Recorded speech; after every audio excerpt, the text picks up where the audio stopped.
Assalamualaikum warahmatullahi wabarakatuh. Salam sejahtera bagi kita semua. Perkenalkan, nama saya Edwin Senandri Gatot. Saya adalah mahasiswa ilmu politik dari Universitas Muhammadiyah Jakarta. Puji syukur kita panjatkan kepada Tuhan Yang Maha Esa, karena berkat rahmat dan hidayahnya, alhamdulillah kita semua dapat diberikan nikmat iman dan nikmat yang luar biasa di tengah pandemi COVID-19 ini. Salawat serta salam tak luput pula kita hantunkan dan kita muliakan kepada junjungan kita Nabi besar Muhammad Sallallahu Alaihi Wasallam. Karena berkat perjuangan beliau, kita semua dapat terbebas dari zaman jahiliyah dan mudah-mudahan mendapatkan syafaatnya di yaumil akhir nanti. Yang terhormat Bapak Dr. Muhammad Nasi selaku dosen kami dari FISIP UMJ yang telah memberikan sebuah tugas untuk membuat video, dan saya akan membahas video tentang kepemimpinan politik di dalam Islam. Politik itu berawal dari kata polis yang artinya negara. Jadi politik ini pembagian kekuasaan masyarakat yang antara lain berwujud proses pembuatan keputusan khususnya dalam satu negara. Pengertian ini merupakan upaya penggabungan antara mengenai hakikat politik yang dikenal dalam ilmu politik. Nah, di dalam bahasa Arab, politik dikenal dengan istilah siyasah, umyasya syalillah dikenal istilah siyasah syariah. Misalnya dalam kalimat sasa ada wabah yasyusyuha siyasyatan, berarti komalo alaihi warodal wa adabah, atau mengurusinya, melatihnya dan mendidiknya. Bila dikatakan sasa al-amra artinya dabbarahu atau mengurusi, mengakui perkara. Jadi asalnya makna siasa ini, politik tersebut diterapkan pada pengurusan dan pelatihan gembalaan. Lalu kata tersebut digunakan dalam pengaturan unsur-unsur manusia tersebut. Jadi dinamai politikus atau siyasasun. Dalam realitas bahasa Arab dikatakan bahwa ulil amri mengurusi rakyatnya, mengaturnya dan menjaganya. Dengan demikian, politik merupakan pemeliharaan, perbaikan, pelurusan, pemberian arah, petunjuk, irsyad, pendidikan takbid. Menggunakan kata politik dalam sabdanya adalah Bani Israel, mereka diurusi urusannya para nabi. Ketika seorang nabi wafat, maka nabi yang lain datang menggantikannya. Tidak ada nabi setelahku, namun akan ada banyak khalifah. Itu kata Rasulullah SAW. Teranglah bahwa politik atau siasa itu makna awalnya adalah mengurusi urusan masyarakat. Berkecimpung dalam politik berarti memperhatikan kondisi kaum muslimin dengan cara menghilangkan kezoliman penguasa dan kaum muslimin, dan melenyapkan kejahatan musuh kafir dari mereka. Untuk itu perlu mengetahui apa yang dilakukan penguasa dalam rangka mengurusi urusan kaum muslimin. Nah, ini masuk salah satu gaya kepemimpinan Islam, pemimpinan politik Islam. Mengingkari keburukannya, menasihati pemimpin yang mendurhakai rakyatnya, serta memeranginya pada saat terjadi kekufuran yang nyata. Nah, harus tegas sebagai seorang pemimpin yang Islam. Seperti ditegaskan dalam banyak hadis yang terkenal, ini adalah perintah Allah melalui Rasulullah.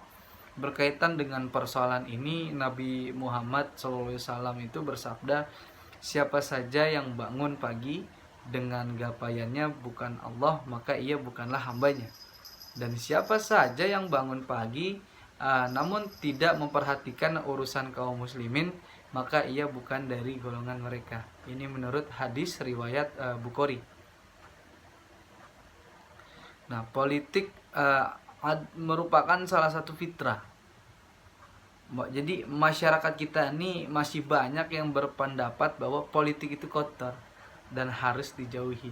Sehingga anggapan seperti itu membuat masyarakat kita sangat apatis, sangat membenci dan alergi dengan politik dan segala sesuatu yang berhubungan dengannya. Nah, hal itu mungkin terjadi karena hasil pantauan masyarakat di lapangan dan lewat media terhadap politik selama ini selalu menunjukkan gejala yang buruk. Orang-orang yang terlibat di dalamnya dapat bergeser orientasi politiknya menjadi politik imperialis, berkhianat, koruptor, dan semena-mena. Apalagi setelah panggung politik dunia dirasuki politik Machiavelli yang menghalalkan segala cara, semakin menjadi-jadilah kebencian masyarakat terhadap politik. Lalu apakah politik itu selalu buruk? Nah, itu harus dijadikan pertanyaan kepada masyarakat, harus dimengerti. Karena persepsi yang keliru terhadap politik tentu akan melahirkan sikap-sikap yang keliru. Padahal politik itu keharusan yang tidak bisa dihindarkan. Karena secara praktis politik merupakan aktivitas yang mulia dan bermanfaat karena berhubungan dengan pengorganisasian urusan masyarakat publik dalam bentuk yang sebaik-baiknya. Tak ada orang yang bisa menghindari politik karena setiap orang pasti hidup di suatu negara. Sedangkan negara adalah organisasi politik tertinggi. Politik merupakan bagian dari kehidupan manusia dan tidak ada seorang pun yang bisa lepas dari politik. Karena begitu kita lahir, kita sudah bergabung dengan organisasi tertinggi, yakni negara. Tidak ada seorang pun yang hidup tanpa terikat oleh politik. Karena politik itu suatu kota dan negara. Orang yang ingin mempengaruhi kebijakan negara haruslah merebut kekuasaan politik. Orang yang menyatakan tidak mau terlibat dalam politik dan membiarkan kekuasaan politik diambil orang, maka dia terikat pada kebijakan-kebijakan pemenang dari kontes politik. Nah, betapapun kita nggak suka kepada dia, pada kebijakan itu, ya karena itu dapat dikatakan bahwa politik itu adalah satu fitrah. Kita mau nggak mau harus terima fitrah, sesuatu yang tidak bisa dihindari. Dan pandangan Islam mengenai politik sendiri adalah Islam itu agama yang universal, meliputi semua unsur kehidupan, baik politik, negara, dan bahkan di bumi ini adalah bagian dari Islam. Tidak ada yang namanya pemisahan antara agama dan politik, karena politik bagian dari risalah Islam yang sempurna. Seperti ungkapan bahwa tidak ada kebaikan pada agama yang tidak ada politiknya. Tidak ada kebaikan dalam politik yang tidak ada agamanya. Di dalam Islam pun politik mendapat kedudukan tepat yang hukumannya bisa menjadi wajib. Para ulama kita terdahulu telah memaparkan nilai dan keutamaan politik. Hijatul Islam atau Imam Al-Ghazali mengatakan bahwa itu dalam kitab Hijatul Islam mengatakan bahwa dunia merupakan ladang akhirat. Agama tidak akan menjadi sempurna kecuali dengan dunia. Nah, memperjuangkan nilai kebaikan agama itu tak akan efektif kalau tak punya kekuasaan politik. Nah, memperjuangkan agama adalah saudara kembar dari memperjuangkan kekuasaan politik. Kemudian jelasnya Imam Al-Ghazali itu mengatakan bahwa memperjuangkan kebajikan ajaran agama dan mempunyai kekuasaan politik adalah suatu kembar, satu kesatuan. Agamalah adalah dasar perjuangan, sedangkan penguasa kekuasaan politik adalah pengawal perjuangan. Perjuangan yang tak didasari prinsip agama pasti akan runtuh. Dan perjuangan agama yang tak dikawal akan sia-sia. Jadi dari pandangan Imam Al-Ghazali itu bisa disimpulkan bahwa berpolitik itu wajib. Karena berpolitik merupakan prasyarat dari beragama dengan baik dan nyaman. Begitulah Islam memandang politik. Karena praktiknya politik itu banyak diwarnai oleh perilaku jahat, kotor, bohong, dan korup. Maka di situ timbullah kesan umum bahwa politik pada situasi tertentu adalah kotor dan harus dihindari.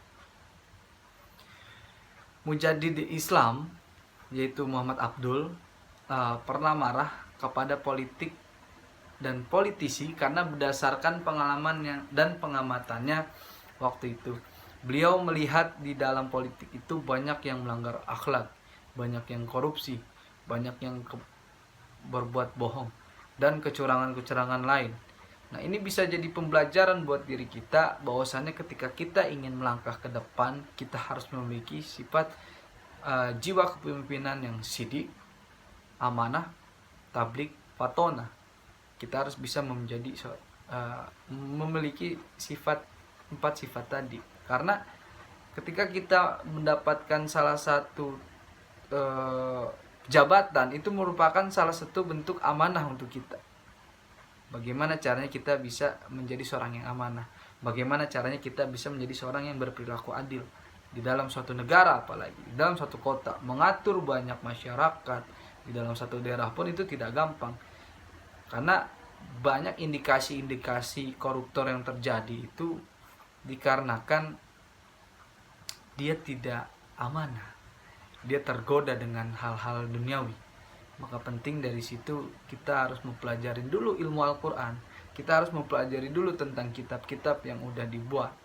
Dan kita juga harus menerapkan dan menjalankan as-sunnah yang Rasul berikan. Itu merupakan salah satu bentuk contoh, yang dimana contoh itu bisa diambil agar kita bisa melangkah lebih baik jauh ke depannya. Wabil khusus ketika kita memimpin suatu negara, memimpin suatu daerah, itu harus adil, harus bijaksana, harus arif. Nggak boleh ada satu trouble. Itu harus diselesaikan dengan secara baik, bagus, dan benar. Contoh, banyak para khalifah-khalifah kita yang terdahulu, bagaimana caranya beliau memimpin, bagaimana caranya dari Sultan Muhammad Al-Fatih, pemimpin Islam yang berpolitik dan membebaskan Konstantinopel dari tangan orang Romawi. Bagaimana siasat yang dia atur, bagaimana caranya dia memberikan simpati kepada warganya, rakyatnya, bahkan umatnya, bagaimana caranya dia bisa memberikan semangat yang baik. Itu perlu dicontoh dengan keberanian, kerja keras, gigih, ibadah, iman yang kuat, iman yang tebal. Itu dapat memperkokoh diri kita, itu dapat melakukan salah satu daya jual yang baik bagi seorang pemimpin ketika dia dekat dengan Tuhan. Karena ada hadis atau ada seorang solih yang mengatakan bahwa barang siapa yang mengenal dirinya maka dia akan mengenal Tuhannya. Jadi ketika kita ingin melangkah menjadi seorang, atau kita ingin melakukan proses dunia perpolitikan, kita harus mengenal diri kita. Maka di situ kita akan mengenal siapa Tuhan kita dan bagaimana agama yang diberikan di dalam yang diberikan kepada Rasulullah dan diamanahkan kepada kita. Nah, Rasulullah itu sangat luar biasa, beliau sangat adil. Ini kan sebagai seorang pemimpin, beliau melihat situasi, kondisi, keadaan di dalam suatu kaum itu gimana. Ketika ada permasalahan, oke, jangan langsung menjudgment, kita adakan negosiasi. Ketika ingin memutuskan segala sesuatu, itu harus perlu adanya sikap bermusyawarah. Nah, ini tertera nih di dalam sistem ideologi Pancasila kita. Ini ketika pemimpin Indonesia sekarang harus benar-benar menjiwai tentang Pancasila. Yang pertama, ketuhanan Maha Esa. Dia memiliki Tuhan. Tuhan itu satu, Esa. Dan keadilan, Tuhan yang Maha Esa harus bersikap adil, harus bersatu, ya kan, harus bersatu, dan banyak yang bisa kita ambil dari Pancasila ini. Tapi tetap berpegang teguh terhadap Undang-Undang Dasar dan juga harus tetap bersatu dalam koridor Bhinneka Tunggal Ika.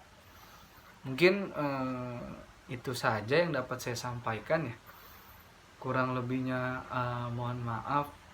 Semoga ini bermanfaat untuk teman-teman semua dan juga untuk saya, diri saya pribadi. banyak pelajaran yang bisa kita ambil, banyak hikmah yang bisa kita ambil. Jangan pernah memandang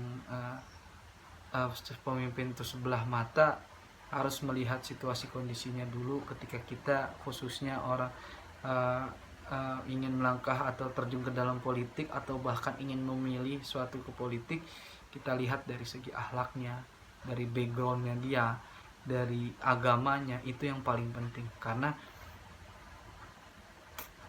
negara yang maju, negara yang baik itu dikerjakan dengan pemimpin yang baik, kayak gitu. Terima kasih, cukup sekian dari saya. Billahi fisabilillah, fastabiqul khairat. Assalamualaikum warahmatullahi wabarakatuh.